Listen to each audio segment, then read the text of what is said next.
सभी को जय जिनेन्द्र।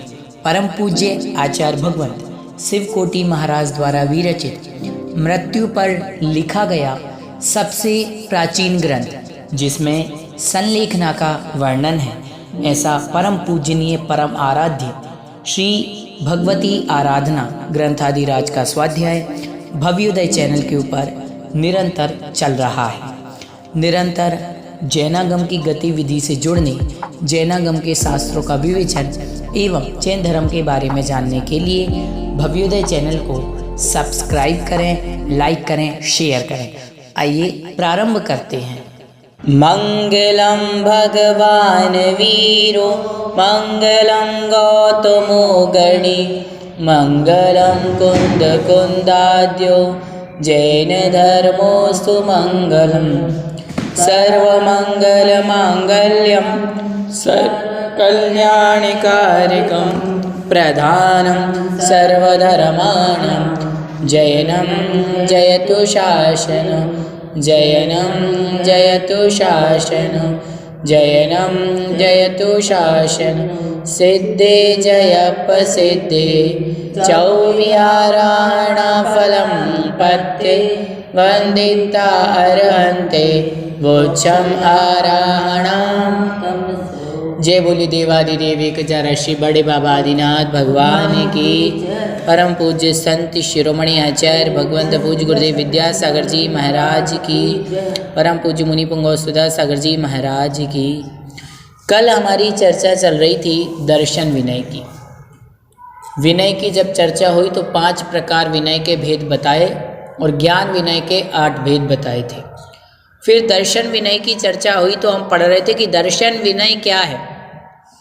दर्शन विनय का आशय हम समझ रहे थे कि सम्यक्त को निर्दोष बनाना, अतिक्रम, व्यतिक्रम, अतिचार, अनाचार, इन दोषों से बचना। और अतिक्रम, व्यतिक्रम, अतिचार, अनाचार, इन 4 दोषों को कल बहुत अच्छी तरीके से समझाया था। आगे कहते हैं कि सम्यक दर्शन 8 अंग सहित, 8 अंगों से क्या होना चाहिए? सहित होना चाहिए। 8 गुण सहित होना चाहिए। 5 आभूषण सहित, 25 दोष, 5 दूषण से रहित होकर पालन करना चाहिए। सम्यक दर्शन का पालन करने के लिए हमारे लिए 8 अंगों को निशंकित, निकांक्षित, निर्विचिकित्सा, अमूढ़दृष्टि, उपगूहन, वात्सल्य, स्थितिकरण और प्रभावना, ये 8 गुण क्या होते हैं? आवश्यक होते हैं। इन 8 जो अंग कहे, इन अंगों का क्या करना पड़ता है? पालन करना पड़ता है। आचार्य भगवंत कह रहे हैं ये सम्यक दर्शन के 8 अंग हैं। कौन कौन से? निशंकित, निकांक्षित, निर्विचिकित्सा, अमूढ़दृष्टि, उपगूहन, स्थितिकरण, वात्सल्य, ये प्रभावना, ये सम्यक दर्शन के 8 अंग हैं और इन 8 अंगों का पालन करना पड़ता है। इसके पश्चात सम्यक दर्शन के ये 8 प्रकार के अंग बताए और 8 प्रकार के गुण अलग बताए। संवेग, संवेग के बाद बताया निर्वेग, निंदा, गरहा, उपशम, भक्ति, वात्सल्य और अनुकंपा।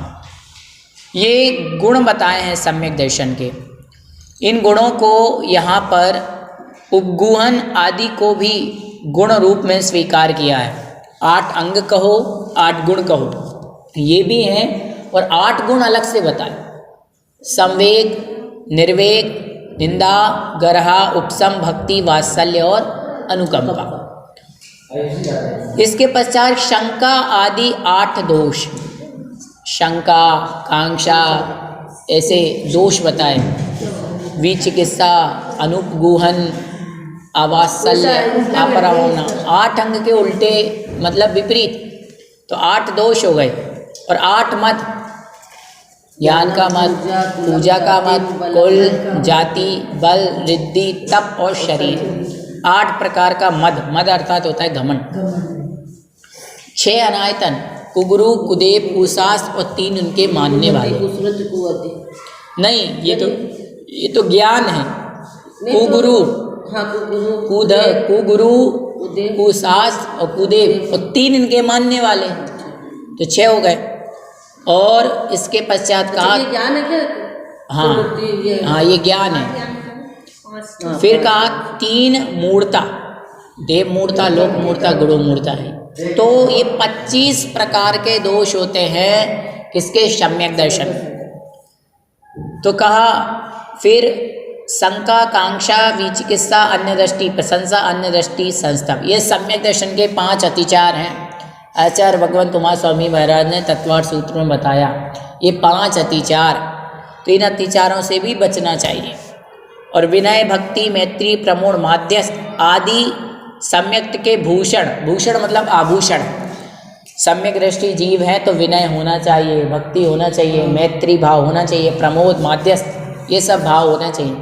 पढ़ के आए ना, मैत्री, प्रमोद, माध्यस्थ, कारुण्य, ये भाव हमने पढ़ा, तत्वार्थ सूची में पढ़ा।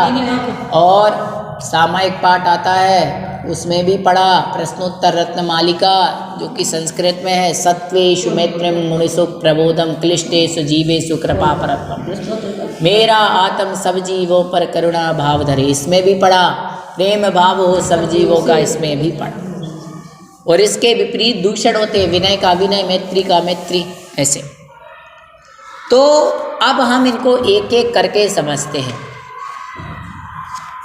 देखो क्या कहा दर्शन विनय में। सबसे पहले तो 4 प्रकार के अतिक्रम, व्यतिक्रम, अतिचार, अनाचार, इनको कल समझा था। फिर कहा कि 8 प्रकार के अंग, निशंकित, सबसे पहला क्या है? निशंकित। और 8 अंग के विपरीत क्या होते हैं? 8 दोष। निशंकित, जिनेंद्र भगवान के वचनों में शंका नहीं करना। भगवान ने जो कह दिया सो कह दिया, उनके वचनों में शंका नहीं करना, ये निशंकित कहलाता। क्या कहलाता है? और उनके वचनों में शंका करना शक्य। फिर कह रहे निकांक्षित, इस संसार में रह करके संसार में आगामी भोगों की इच्छा नहीं करना, आकांक्षा नहीं रखना कि भगवान आपकी भक्ति कर रहा हूँ तो ये मिले। निरीह वृत्ति मतलब अनासक्त का भाव। साधु के लिए कह रहे हैं कि साधु आगे तुम संलेखना के लिए बढ़ तो रहे हो, लेकिन पहले ये विनय तो ही सीख लो। समय सागर जी ने आज बोल दिया, समय सागर जी महाराज आज के प्रवचन में क्या कहे? यही तो कहा कि हे गुरुवर, जैसे आपने अपना जीवन निरीह वृत्ति में निकाल दिया, मेरे जीवन का अल्प समय शेष बचा है, तो आज पहली बार सुने हमारा जीवन भी क्या हो यही। अब साधु का जीवन क्या होता है? यही तो है कि वो भी क्या सोचते, भगवान मेरी कोई आकांक्षा नहीं है, अपेक्षा नहीं, इच्छा नहीं, थोड़े से दिन बचे वो मेरे उसमें जाए, ना कोई इच्छा ना कोई तो अच्छे तीर्थन करते की अपेक्षा। फिर कहा निशंकित, निकांचित, निर्वित चिकित्सा, गिलानी नहीं करना हमें। संसार की कोई भी अपवित्र वस्तु हो, गंध हो, दुर्गंध हो, एक समान भाव। इसका एक उदाहरण है, आचार्य विद्यासागर जी महाराज जब विहार करते करते कहीं जंगल में उनका रुकना हुआ तो 2 कमरे बने थे। एक कमरे में आचार्य रुके, एक में संघ के बैठे हुए थे। तो उस कमरे के बाहर, जो कमरे में खिड़की लगी थी, कमरे के बाहर बहुत गंदगी थी, तो उससे बहुत दुर्गंध आ रही थी, असहनीय दुर्गंध। आचार्य के पास एक श्रावक आया और कहा कि गुरुजी आप दूसरे कमरे में आ जाइए, इस कमरे में बहुत दुर्गंध आ रही है, आप कैसे रात निकालेंगे? नहीं, मुझे तो दुर्गंध नहीं आ रही, सुगंध नहीं आ रही, मुझे तो केवल गंध आ रही है। ये कहलाता है सम्यक दृष्टि का निर्वित चिकित्सा।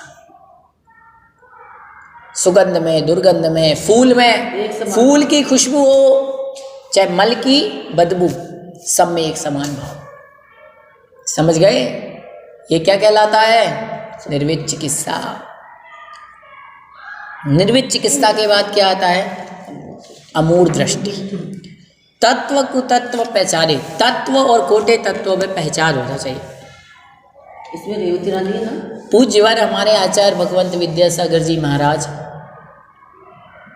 कभी भी जीवन में ऐसा प्रसंग आया जहाँ पर किसी भी प्रकार का वाद विवाद दिख रहा है, वहाँ पर वो कभी कुछ नहीं कहते थे। ना कोई पक्ष, ना कोई विपक्ष, ना साधु। कामी साधु का यही है, उन्हें संसार की क्रियाओं से मतलब नहीं होता, उन्हें केवल किससे मतलब है? तो अपनी आत्मा से। और इसका सर्वश्रेष्ठ उदाहरण है आचार्य विद्यासागर जी महाराज। आप थाली में चावल चाहे सीधे हाथ से चढ़ाओ, चाहे उल्टे हाथ से चढ़ाओ। तुम्हारा सीधा हाथ उल्टा हाथ देखने के लिए वो मुनिराज नहीं बने हैं, वो मुनिराज बने हैं अपनी आत्मा के कल्याण। पहले प्राथमिकता तो यही है। फिर भी सबकी दया के लिए उपदेश देते थे। अब तो मान लो तो ठीक हो, नहीं मानो तो। आचार्य श्री हमेशा कहते हैं मंदिर में जब भी पूजा करो तो कैसे होना चाहिए, बिल्कुल मौन, किसी की आवाज़ नहीं आनी चाहिए।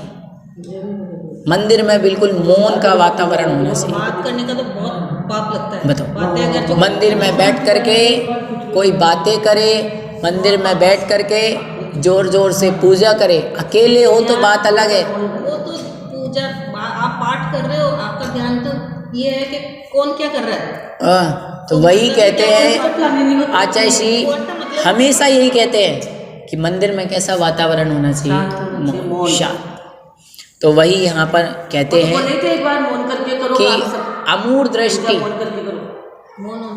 और फिर का उपगोहन।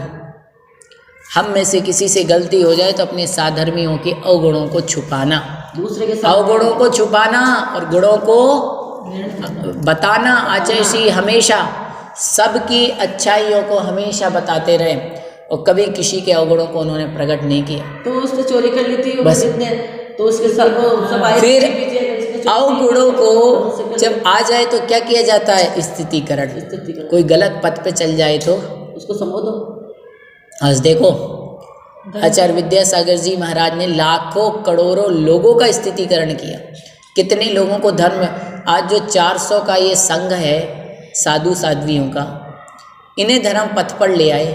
कितने प्रतिभा स्थली की हजारों में दीदियाँ हैं, प्रतिभा स्थली के बच्चे हैं, बताओ कितने हैं, इनको कितने अच्छे पथ पर लाए। और कितनी बहनें तैयार थी दीक्षा लेने के लिए। सोचा था आज आप हो तो आप भी उनके कि आचार्य श्री दीक्षा लेंगे, परंतु दीक्षा उनकी हो नहीं पाई। इसीलिए कहते हैं दुनिया में कितने उनके भक्त हैं, कितने उनके शावक हैं, कितने उनके अनुकरण करने वाले, अनुसरण करने वाले हैं। इसीलिए कहते हैं ये क्या कहलाता है, उपगूहन स्थितिकरण, कि सबको उन्होंने सही मार्ग पे लगा दिया। जो भटक गए थे उनको सही मार्ग पे लगा दिया, पूरे परिवार को लगा दिया, पूरे परिवार को उन्होंने उद्धार कर दिया। फिर आता है वात्सल्य, सभी के प्रति कितना अच्छा वात्सल्य। साधु का ये गुण होता है। साधु का क्या, सम्यक दृष्टि का गुण है, ये दर्शन की विनय है। यदि वात्सल्य नहीं है तो कुछ नहीं है, समझ गए। और प्रभावना, इसका तो एक ही उदाहरण है आचार्य विद्यासागर जी का, कि कितनी उन्होंने जिन धर्म की प्रभावना की है जिसको शब्दों में बयान नहीं किया जा सकता, पुस्तकों में लिखा नहीं जा सकता। सोचो 50 साल 55 साल यही है 56 वर्ष के जीवन काल में कितना, सोचो। इसीलिए कहते हैं ये प्रभावना, ये सम्यक दृष्टि के कितने अंग होते हैं, 8, और 8 होते हैं गुण। सबसे पहला संवेग, संसार से डर का परिणाम होना चाहिए। संवेग निर्वेग, संसार से परिणाम कैसा हो, डर का, कि भगवान में संसार के पापों में फंस ना जाऊं, पापों से भीति परिणाम, ये संसार के विषयों की इच्छा मुझे अपनी ओर खींच ना ले, संसार में मैं भटक ना जाऊं, ऐसी भावना रखना। निंदा ग्रह, अपनी निंदा करना, संवेग और निर्वेग दोनों आगे। हाँ, इनका मतलब यही है। संवेग का मतलब होता है आचार्य भगवान, एक तो आपके संसार से भीति रूप परिणाम रहना। संसार में आपकी कोई निंदा कर रहा है तो निंदा की ओर ध्यान नहीं देना। किसकी निंदा करना, अपने पापों की निंदा करना, समझ गए। अपने पाप आपके ही कटेंगे, अपने सुनो, यदि अपनी निंदा करोगे तो कर्म कट जाएंगे और दूसरे की निंदा करोगे तो कर्म बन जाएंगे और उनके चढ़ेंगे। तो सम्यक दृष्टि का गुण है निंदा। किसकी निंदा करना, अपने पापों की। किसकी ग्रह करना, अपने पापों की, समझ गए। भक्ति, सम्यक दृष्टि में जिनेंद्र भगवान की भक्ति होना चाहिए।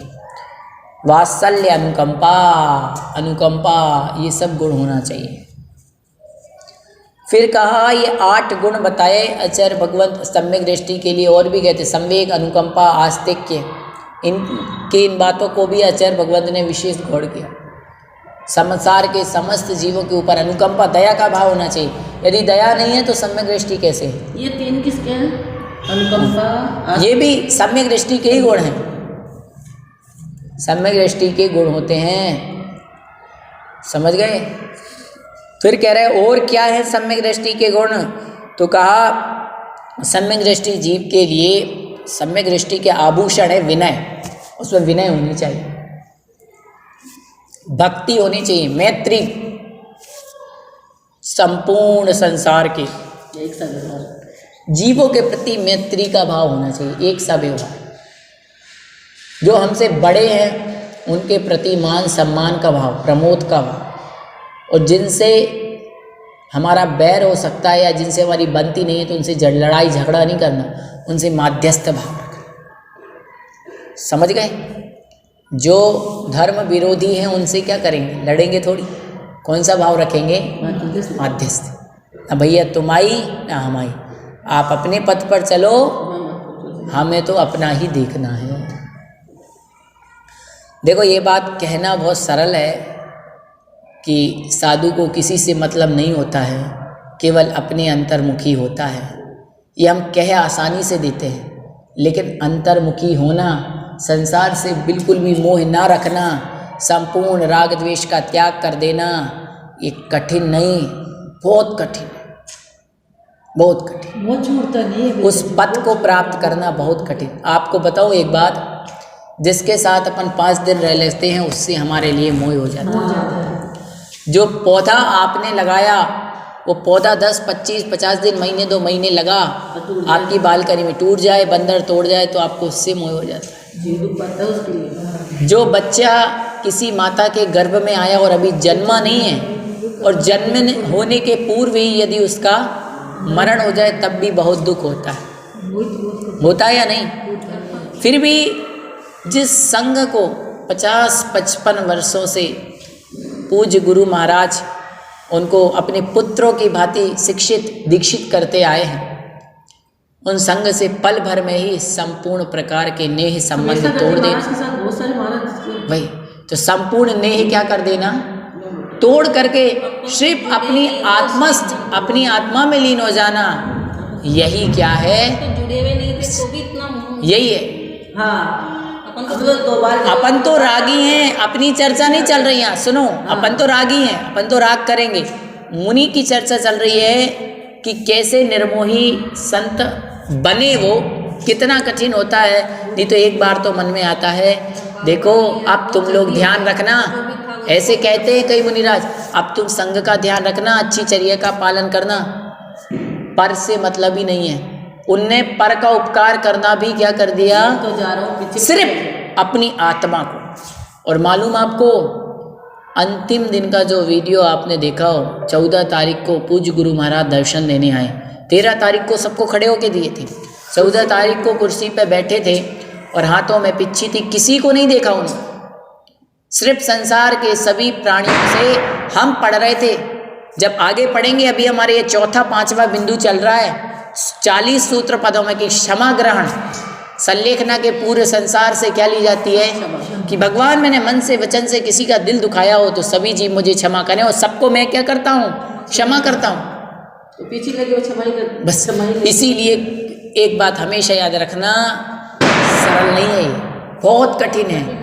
और एक ऐसे आचार्य जिन्हें दुनिया भगवान की तरह पूछती है कि भगवान को एक बार भूल जावे, लेकिन उनको नहीं भूल। बस कहा जाता है कि ऐसे संत सदियों में एक बार होते हैं, शताब्दियों में एक बार होते हैं। और कभी कभी तो मन में ये विचार आता है कि दुनिया में, देखो सिद्धांत की बात नहीं कर रहा हूँ, व्यवहार की बात कर रहा हूँ। बात सिद्धांत की बात तो अलग है, सिद्धांत कुछ और कहता है। व्यवहार में लोग कहते हैं कि जब जब धरती पर पाप बढ़ता है तो भगवान अवतार लेके आते हैं। ऐसा वैष्णव धर्म की मान्यता है। कभी राम बन करके आए, कभी श्याम बन करके आए भगवान।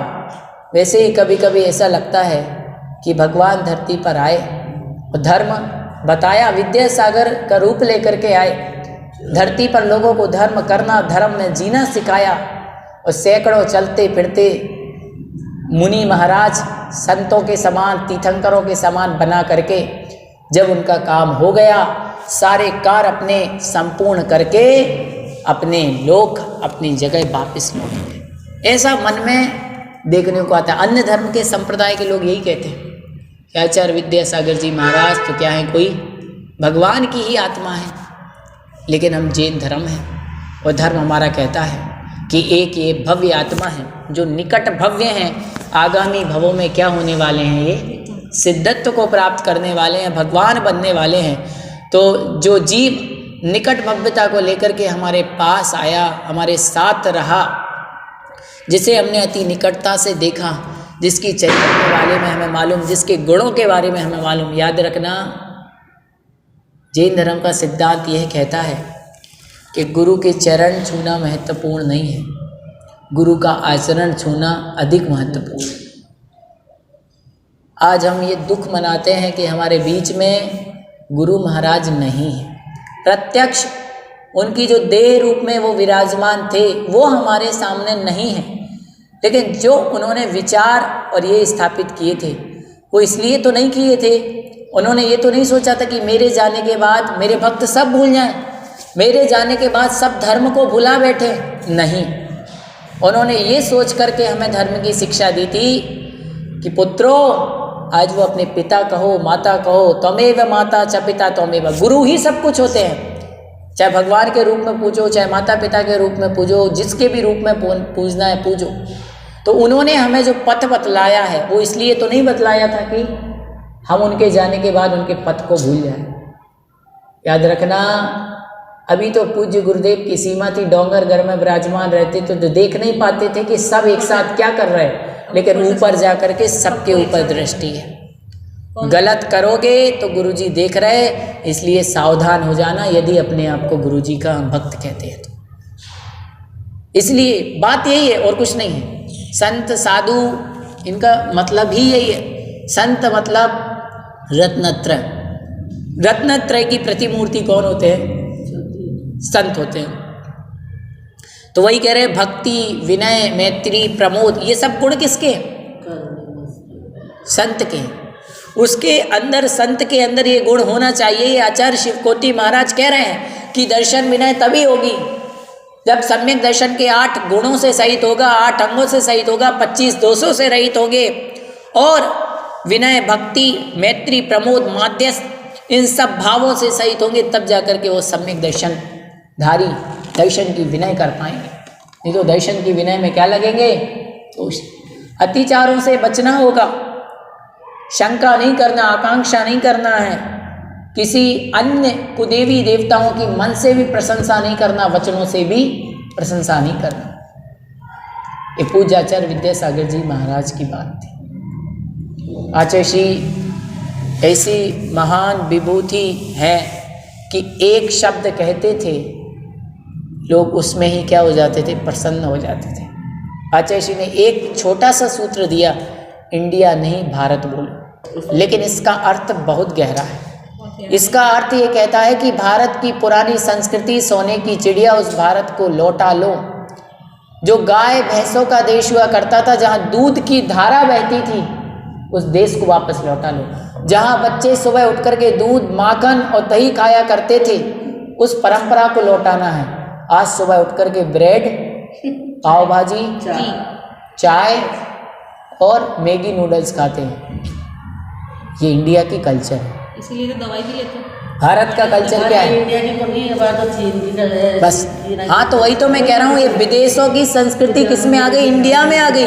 और लोग कहने लगे, इसीलिए आचार्य श्री का नारा था कि क्या इंडिया नहीं भारत बोलो, मतलब भारत की संस्कृति वापस लाओ।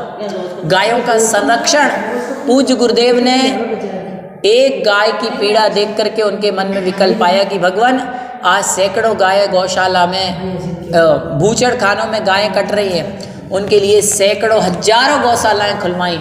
जहाँ जाएंगे आचार्य श्री के आशीर्वाद से गौशालाएं हैं, और दयोदय महासंघ अच्छे रूप से उन गायों का क्या कर रहा है? संरक्षण, संवर्धन कर रहा है। तो निष्कम सागर जी महाराज ने बोला ना कि गाय का चिन्ह होना चाहिए उनका। वीणावारा शांति धाम आप जाओगे वीणावारा में, तो वहाँ इतनी प्यारी गौशाला है, आप कभी तिलवारा जबलपुर जाएंगे, कहीं भी चले जाएं, आचार्य श्री की जो गौशालाएं मिलेंगी, गौशालाओं में गायों का पूरा उपचार होता है। कोई बीमार गाय हो, हाथ पैर टूट जाए, बीमारी हो जाए, उसका उपचार होता है। गायों को भोजन पानी दिया जाता है, उनके दूध भी काम में लिया जाता है, उनका मूत्र आदि से भी कई प्रकार की औषधियाँ आयुर्वेद के माध्यम से बनाई जाती। पूर्ण आयु आचार्य श्री ने इतना अच्छा खुलवाया, जहाँ पर क्या होता है, आयुर्वेद के माध्यम से आचार्य श्री की दृष्टि गई कि आजकल के हमारे युवा केवल नौकरी के लिए क्या हो रहे हैं, बस सोच रहे हैं। उन्होंने हथकरघा का जोर शोर लगाया, ऐसा अहिंसक कार्य उन्होंने कराया कि हथकरघा चलाओ और स्वावलंबी बनो। एक ही उनकी सोच थी। आचार्य श्री हमेशा कहते थे, नौकर नहीं मालिक बनो, नौकरी मत करो, छोटा धंधा करना क्या है। अच्छा, कभी उन्होंने इस चीज़ के लिए आशीर्वाद नहीं दिया कि तुम नौकरी करो। उन्होंने आशीर्वाद दिया कि धर्म से रहो और अपना व्यापार धंधा पानी करो। इसीलिए, क्योंकि जैनों की संस्कृति है, जैनियों को क्या कहा जाता है, बनिया, बनिया, मतलब जो व्यापार करता है उसको क्या कहते हैं, बनिया। यही है ना, बताओ, व्यापार करने वाले को ही तो कहते हैं बनिया। और आज के समय में हम किसको महत्व देते हैं, लोग अपने बिजनेस को छोड़ करके किसकी ओर जा रहे हैं, नौकरी वालों को बेटी देते हैं, और नौकरी वालों को बेटी देते हैं। ये परंपराएं गलत हो गई हैं। इसीलिए हमारे आचार्य महाराज का ये स्वप्न था कि स्वदेशी बने, और बना। कितने लोगों ने हथकरघा को अपनाया, हजारों की संख्या में गौशालाएं, हथकरघा है। मालूम है आपको, प्रतिभा स्थली, बेटियों को संस्कारित करके उनको पढ़ाना, आगे बढ़ाना, बच्चों को पढ़ाने के लिए कितने गुरुकुल उन्होंने खुलवाए। हमेशा आचार्य भगवंत यही शिक्षा देते थे कि जीवन जीना है तो धर्म से जियो, स्वावलंबी बनकर के जियो। प्राणी मात्र के संत थे वो, प्राणी मात्र मतलब एक एक प्राणी के, एक एक प्राणी। हम ये सोचते हैं कि जन जन के संत है, भैया केवल वो मानव जाति के संत नहीं थे, वो तो गायों के भी संत थे। वो गायों का भी उन्होंने उद्धार कहा। उन्होंने खूब नारा दिया कि कृषि करो या ऋषि बनो, अपनी कृषि को छोड़ो मत। जैसे आदिनाथ भगवान ने 60 कर्मों का उपदेश दिया था, ऐसे ही लगता है जैसे आदिनाथ भगवान ने कर्म भूमि जब प्रारंभ हुई तो वो उपदेश दिया, ऐसे आचार्य श्री ने उनकी बात को आगे बढ़ाया। बताओ, बेटी को शिक्षा देने का काम किसने किया, भगवान आदिनाथ ने। अक्षर और अंक की विद्या देकर के, क्या था उनकी बेटियों का नाम, बताओ, ब्राह्मणी और सुंदरी। एक को अक्षर की विद्या दी, एक को अंक की। आचार्य श्री ने भी क्या किया, प्रतिभा स्थली खुला करके आदिनाथ भगवान का काम कर दिया। अब बताओ, दिया कि नहीं? वहाँ 2 को शिक्षा दी या 2000, 2 लाख, और जब तक शिक्षित होती रहेंगी तो सोचो कितनी बड़ी ऐसा काम करें। सही बात है। यही कहते हैं आचार्य श्री ने सबको पढ़ना लिखना, और क्या पढ़ना, कैसे पढ़ना, एक एक चीज़ के बारे में बताए। धर्म से पढ़ना, धर्म से जीना, कितनी बातें सिखाई। संस्कृत आज आप संघ में देखो तो ऐसे ऐसे मुनिराज हैं जो संस्कृत, प्राकृत, इंग्लिश, कन्नड़ सभी भाषाओं को खुद जानकार थे। आचार्य श्री कितनी भाषाओं को, कितनी चीज़ों को जानते थे, सोचो। एक मिट्टी से उनने संपूर्ण भारत को संदेश दे दिया। एक माटी से संपूर्ण भारत को संदेश दे दिया कि मूक माटी क्या कहती है, बताओ आप। इतना उनका क्या था, चिंतन गहरा था।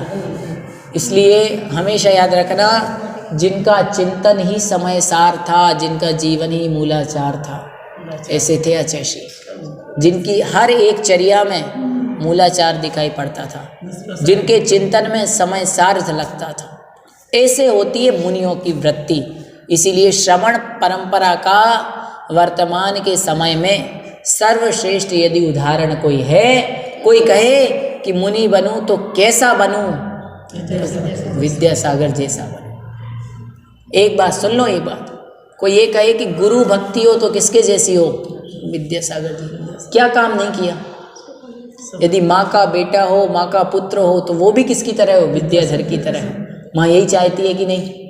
आप बताओ कि खुद तो छोड़कर गया तो गया, वो छोड़कर नहीं गए थे, वो सबका कल्याण करने के लिए आगे निकले, इसी को सबको लेके गए।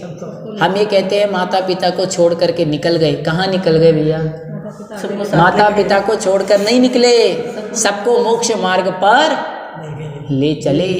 लेकिन मोक्ष मार्ग पर बढ़ने के लिए पहले तो किसी को पहल करनी पड़ती है। जो उन्होंने कहा पहले कौन करेगा?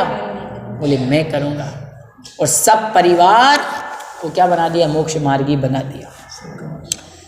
इस प्रकार से आचार्य भगवंत ने ये 5 आभूषण बताए। अब कहते 25 दोष, इसकी ओर हम एक बार चर्चा कर लेते हैं। 25 दोषों में, 25 प्रकार के दोषों में 8 तो दोष हो गए।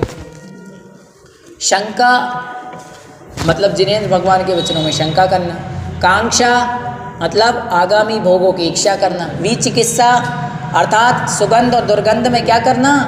ग्लानि करना, ये दोष आ गया।